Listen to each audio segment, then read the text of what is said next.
यह PSLV-C57 का promotion यान ट्रैकिंग के संदर्भ में भी काफ़ी जटिल है। इसे ट्रैक करने के लिए शार, पोर्ट ब्लेयर, ब्रूने और बैग स्थित ग्राउंड स्टेशन हमें वास्तविक समय पे यान की जानकारी उपलब्ध कराते रहेंगे। लेकिन चतुर्थ चरण के प्रज्वलन के समय यान हमारे ग्राउंड स्टेशन की दृष्टि से दूर जा चुका होगा, इसलिए शिपबोर्न ट्रैकिंग या शिपबोर्न टर्मिनल को दक्षिणी पैसिफिक महासागर में स्थित किया गया है। वह हमें PS4 बर्न 1 और बर्न 2 की जानकारी उपलब्ध कराएगा। इसके बाद PS4 शट ऑफ और आदित्य-L1 के अंतक्षेपण की पुष्टि कुरु फ्रेंच गयाना स्थित ग्राउंड स्टेशन से की जाएगी।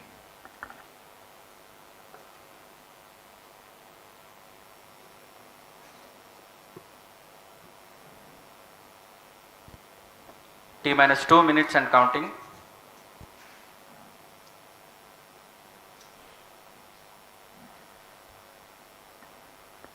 अब हम उड़ान से 1 मिनट 50 सेकंड की दूरी पर। यह PSLV की 59वीं उड़ान होगी और इस PSLV एक्सेल संस्करण में यह 25वीं उड़ान है। इसरो के वर्क हॉर्स कहे जाने वाले इस रॉकेट कई ऐतिहासिक मिशन को सफलतापूर्वक संपन्न किया है, जिसमें चंद्रयान 1 और मार्स ऑर्बिटर मिशन उल्लेखनीय हैं। यह प्रमोशन वर्ष 2023 का 7वां मिशन होगा।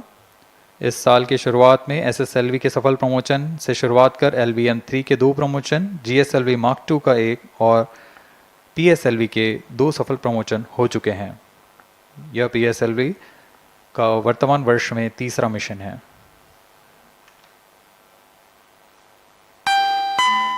All stations stand by for the time mark.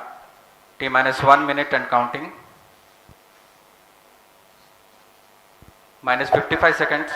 All stops are armed. -50 seconds. All sequencers armed. तो हमारे साथ बने रहिए। अब 40 सेकंड पर -40 seconds. प्रमोशन किया जाएगा। VSPP open. -35 seconds. -30 seconds. Real-time programs activated. -25 seconds. PS2 VSPP open. -20 seconds. PS1 ignition RMS arm. -15 seconds.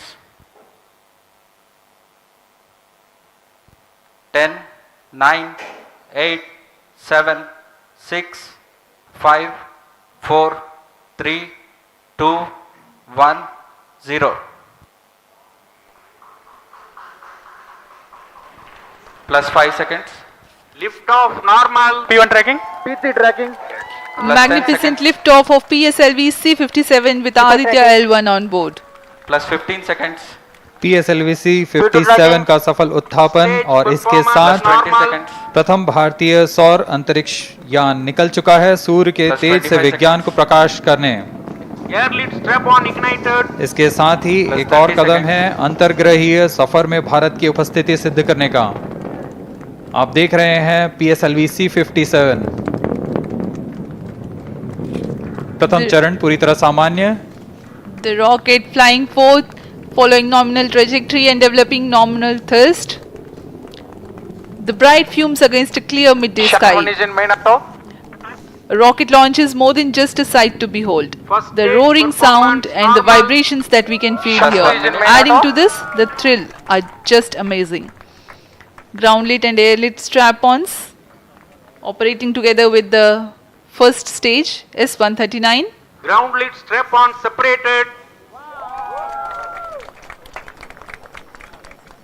जैसा कि निर्धारित है, ग्राउंड लेड स्ट्रैप ऑन को सेपरेट कर दिया गया है और प्रथम चरण का निष्पादन सामान्य है। इस घटनाक्रम में अगला एयर लेड स्ट्रैप ऑन को यान से पृथक कर दिया जाएगा। Air lead strap on separated. जी हाँ, इसकी भी पुष्टि हो गई है। स्ट्रैप ऑन को सफलतापूर्वक पृथक कर दिया गया है। We are 100 seconds past the launch time. The ground lit and air lit strap-ons have been separated. S139 motor still thrusting. S139 110 second के प्रज्वलन काल के पश्चात उसे भी पृथक कर दिया गया है। +2 minutes. द्वितीय चरण जो कि तरल नोदक पर आधारित चरण है, इसका प्रज्वलन शुरू हो चुका है और वर्तमान में प्रणोद उत्पन्न कर रहा है। The launch vehicle is at an altitude of 73 kilometers. First stage has been separated, second stage has begun its operation, and the closed loop guidance has been initiated. According to the announcement by Range Operations Director, PS2 is developing nominal thrust. PS2 41 ton के तरल नोदक पर आधारित चरण है। इसमें विकास engine द्वारा 800 kilo Newton का प्रणोद उत्पन्न होता है और इसका प्रज्वलन काल लगभग 150 सेकंड का होगा। SHAR and Port Blair tracking stations presently acquiring signals. Flight path closely matching the prediction. Plus 3 minutes. वर्तमान में यान क्लोज लूप गाइडेंस के अंतर्गत है। Second stage performance normal. यान की ऊंचाई 106 किलोमीटर तथा सापेक्ष गति 3 किलोमीटर प्रति second. The velocity addition in PS2 regime is going to be from 2 kilometers per second to 4.9 kilometers per second. Payload fairing separated. The payload fairing covering the Aditya-L1 spacecraft has been separated. The current altitude of the launch vehicle is 118 kilometers. Relative velocity exceeding 3.8 kilometers per second. जी हाँ, यान अब घने वातावरण से बाहर जा चुका है, इसलिए ऊष्मा कवच की जरूरत नहीं रह जाती है और इस कारण इसे Plus यान 4 से minutes. पृथक कर दिया जाता है। Second stage performance normal.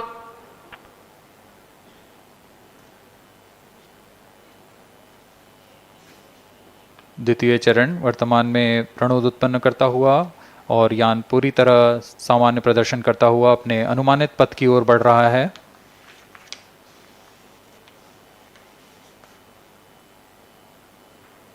Second stage separated. Third stage ignited.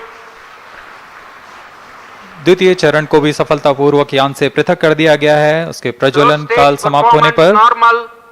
और तृतीय चरण जो कि ठोस नोदक पर आधारित चरण है, इसका प्रज्वलन शुरू हो चुका है। We are close to 5 minutes past the launch time. Presently, the third stage of PSLV is operational, developing nominal thrust. Plus 5 minutes. तृतीय चरण में 7.6 टन के ठोस नोदक का प्रयोग होता है और इसका प्रज्वलन काल 117.7 सेकंड का होगा। इस दौरान यह 240 किलो न्यूटन का प्रणोद उत्पन्न करेगा।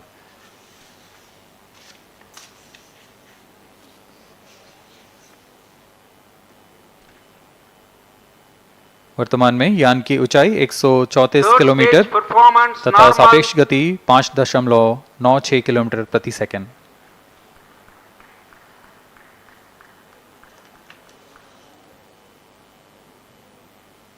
जैसा कि हम जानते हैं PSLV सबसे विश्वसनीय रॉकेट रहा है इसरो का, वैसा ही प्रदर्शन करता हुआ एक और मिशन PSLV-C57 का।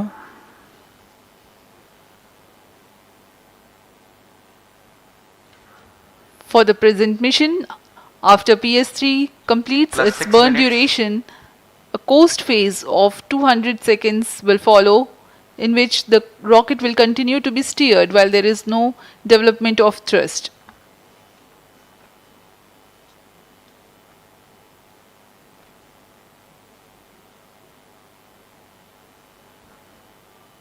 जी हाँ, अभी कुछ ही क्षणों में Third PS3 stage का action completed. प्रज्वलन काल समाप्त हो चुका है और कोस्टिंग फेज इसके बाद जारी रहेगा।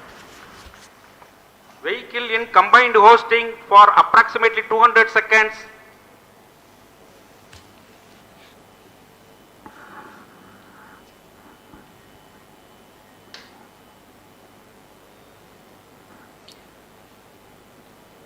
Unique to this mission, the Vehicle PS4 performance normal.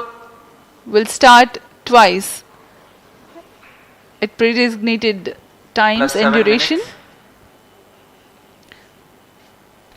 The multiple start capability of PS4 will be utilized very aptly to achieve the argument of perigee of 346.6 degrees, which is very crucial for this mission. The commencement and duration of PS4 burns enable achieving this orbital parameter. Argument of perigee is the angle that is made by the perigee point from the ascending node at equatorial plane. AOP exceeding 300 degrees is helpful in mission planning to achieve halo orbit around L1 with minimal propellant expenditure.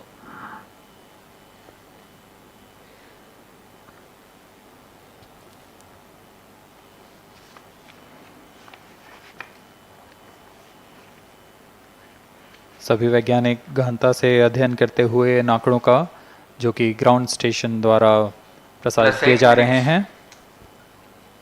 वर्तमान में PS3 PS4 combined costing phase जारी है। यान की ऊंचाई 170 kilometre तथा सापेक्ष गति 7.32 किलोमीटर प्रति सेकंड है।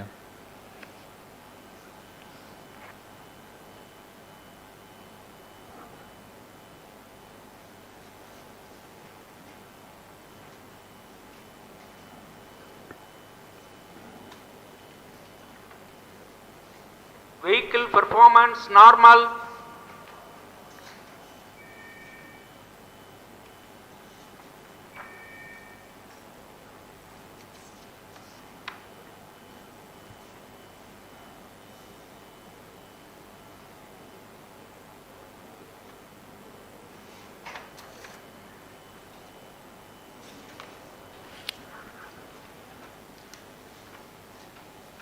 Plus 9 minutes. Speaking a few words about the Aditya-L1, describing the sun, Indian Vedas have said, Yesha Bhagavan Manirakasha Mandalasya Chakravati Khechara Chakrasya Deepako Brahmanda Bhandasya Asayeva Charkarti Bharvati Charhati Jagat. This mighty jewel, the light of eastern sky, who generates, operates and destroys the universe, while the energy of sun, after having filtered by the atmosphere, is available for the sustenance of earth. The explosive phenomena in sun and the solar flares are a cause for concern to the spacecraft and human space missions. The vantage point for such observations is a place in between the sun and earth. Third stage separated. Now we have a successful separation event of the third stage of Separated PSLV. hosting. It is approximately 900 seconds. Plus 10 minutes.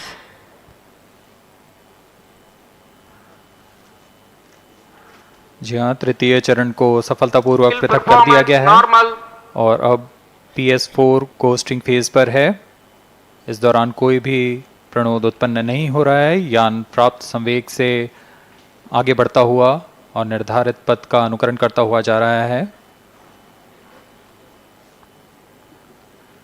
We are 627 seconds from the launch.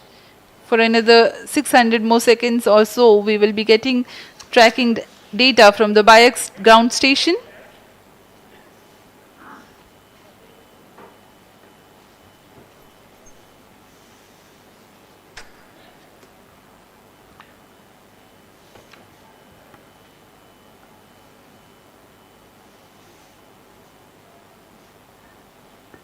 यह costing phase लगभग 900 second का होगा। इस दौरान हम आपको कुछ जानकारी देते हैं। लैग्रेंज पॉइंट से जुड़ी कुछ रोचक तथ्य भी हैं, जैसे कि इस पॉइंट का नाम एक इटालियन फ्रेंच गणितज्ञ जोसेफ लुइग लैग्रेंज के सम्मान में रखा गया था। उन्होंने 1972 में इसे अपनी तकनीकी प्रपत्र जनरल 3 बॉडी प्रॉब्लम में वर्णित किया है, लेकिन इससे पहले भी 3 पॉइंट L1, L2 और L3 को खोजने का श्रेय स्विस गणितज्ञ लेनार्ड आयलर को जाता है। L1 पॉइंट पर नासा ने पहले ही सोलर एंड हेलियोस्फेरिक ऑब्जर्वेटरी सोहो को पहुंचा चुका है और विश्व प्रसिद्ध जेम्स वेब टेलीस्कोप को L2 लैग्रेंज पॉइंट पर स्थापित किया गया है। L1 की पृथ्वी से सूर्य की दिशा में दूरी लगभग 15 लाख किलोमीटर है और इसे हम एस्ट्रोनॉमिकल यूनिट में 0.01 एस्ट्रोनॉमिकल यूनिट कह सकते हैं। यह पृथ्वी से सूरज की दूरी का केवल 1% है।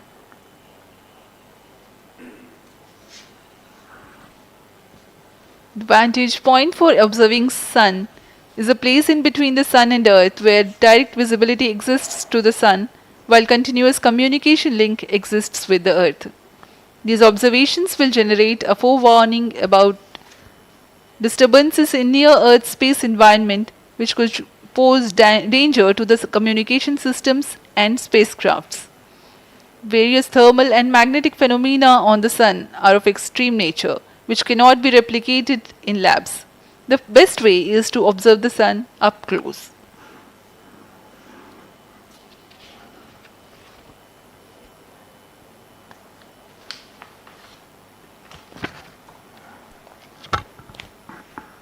The distance between the Earth and Sun is approximately 150 million kilometers.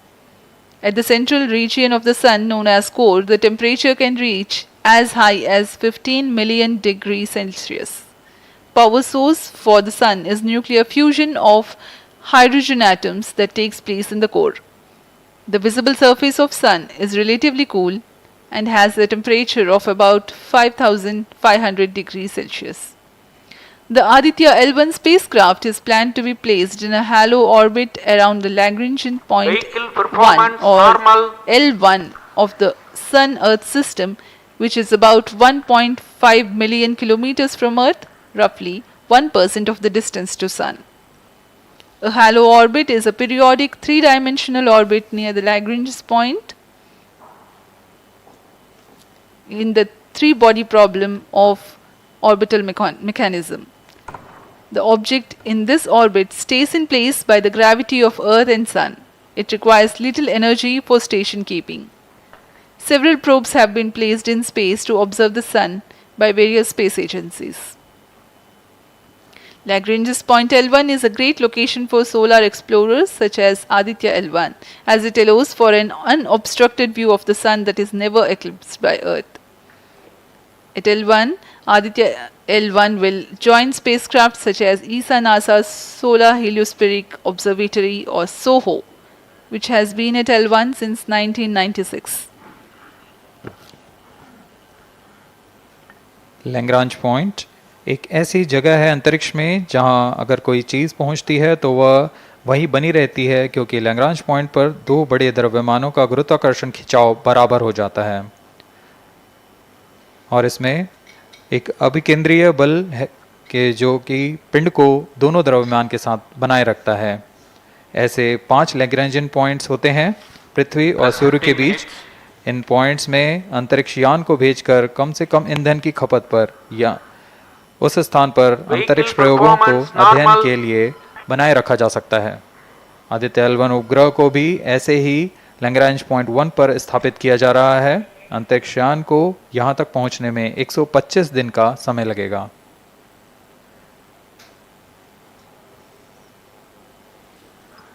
इस लैग्रेंजियन पॉइंट्स के कुछ फ़ायदे होते हैं, जैसे हम यहाँ आदित्य-L1 के बारे में बात कर रहे हैं तो यह अंतरिक्ष यान लैग्रेंजियन पॉइंट 1 के पास जाएगा और यहाँ ऐसा पॉइंट है जहाँ से सूर्य को बिना किसी ग्रहण या रुकावट के निरंतर देखा जा सकेगा और अध्ययन किया जा सकेगा। दूसरा फायदा यह कि विभिन्न मापन या विश्लेषणों के लिए किसी भी तरह की रुकावट या कमी नहीं आएगी। वायु न होने की वजह से इससे दूर तक स्पष्ट देखा जा सकेगा। लैग्रेंज पॉइंट पर इस वेधशाला को रखने का मुख्य कारण यह भी है कि यहाँ उपग्रह लगभग स्थिर रहेगा और उपग्रह के अभिवृत्ति नियंत्रण के लिए अधिक ईंधन की आवश्यकता नहीं होगी।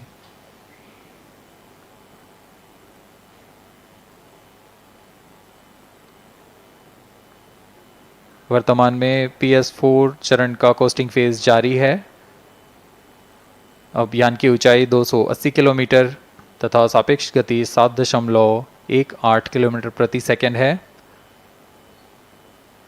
अब यह उचित अभिवृत्ति प्राप्त कर पुनः प्रज्वलित किया जाएगा।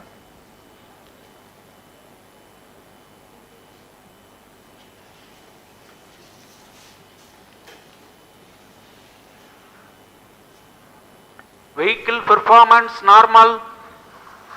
The Aditya-L1 spacecraft carries 7 payloads to observe the protosphere, chromosphere and corona, which is the outermost layer of the Sun. These payloads use electromagnetic, particle and magnetic field detectors. First among the 4 remote sensing payloads is Visible Emission Line Chronograph (VELC), which is a prime payload designed as a reflective coronagraph with a multislit spectrograph. This payload is developed jointly by Indian Institute of Astrophysics, Laboratory of Electro-Optical Systems, UR Rao Satellite Center, ISRO Inertial Systems Unit, and Space Applications Center. The second payload is Solar Low Energy X-ray Spectrometer, or SOLEX, designed to measure the solar soft X-ray flux to study solar flares.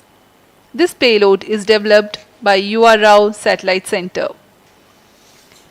Third payload is the Solar Ultraviolet Imaging Telescope Suite, which is a UV telescope to image the solar disk in the near ultraviolet wavelength range.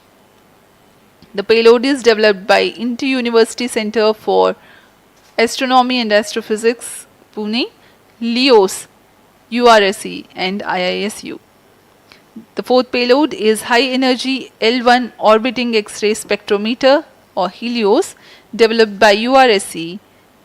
Is a hard X-ray spectrometer designed to study solar flares in high energy X-rays. The fifth payload is the one which is meant for in situ observations. This is Aditya Solar Wind Particle Experiment, or otherwise called as ASPEX, which comprises of spectrometers to measure low energy particles and high energy ions.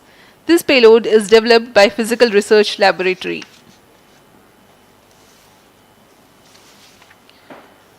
The sixth payload is Plasma Analyzer Package for Aditya, in short PAPA. It is designed to understand the solar winds and its composition and perform mass analysis of solar winds. This payload is developed by Vikram Sarabhai Space Center. The seventh payload is a magnetometer, or MAG, developed by LEOS, which will measure the low intensity interplanetary magnetic field in space using a pair of magnetic sensors.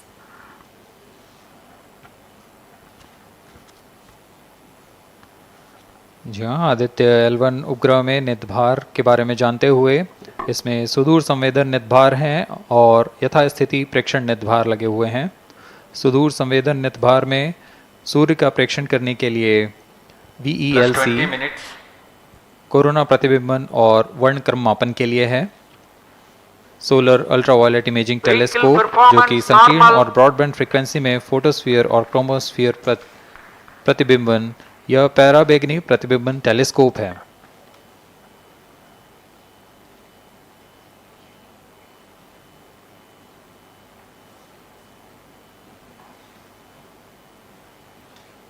इसी क्रम में अगला है SOLEX, solar low energy X-ray spectrometer, जो कि soft x ray वर्णक्रम मापी है, जो कि सूर्य के प्रेक्षण के लिए प्रयोग किया जाएगा। इसमें HE-L1OX high energy L1 orbiting X-ray spectrometer है, जो कि हार्ड एक्सरे वर्णक्रम मापी है। इसकी अभिकल्पना सोलर फ्लेयर के अध्ययन के लिए की गई है। यथास्थिति नितभार में Aditya solar wind particle experiment, इसका उद्देश्य है सोलर पवन, सौर पवन में भारी आयंस, प्रोटॉन्स और अल्फा पार्टिकल का विश्लेषण करना। अगला है plasma analyser package for Aditya. यह भी सौर पवन में उपस्थित कणों में इलेक्ट्रॉन और भारी आयंस की दिशा के साथ विश्लेषण करने के लिए इसे बनाया गया है। Advance triaxial high resolution digital magnetometer, इसे त्रिअक्षीय चुंबकीय क्षेत्र के यथास्थिति मापन करने के लिए बनाया गया है और ऐसे 2 समुच्चय लगे हुए हैं इस उपग्रह में।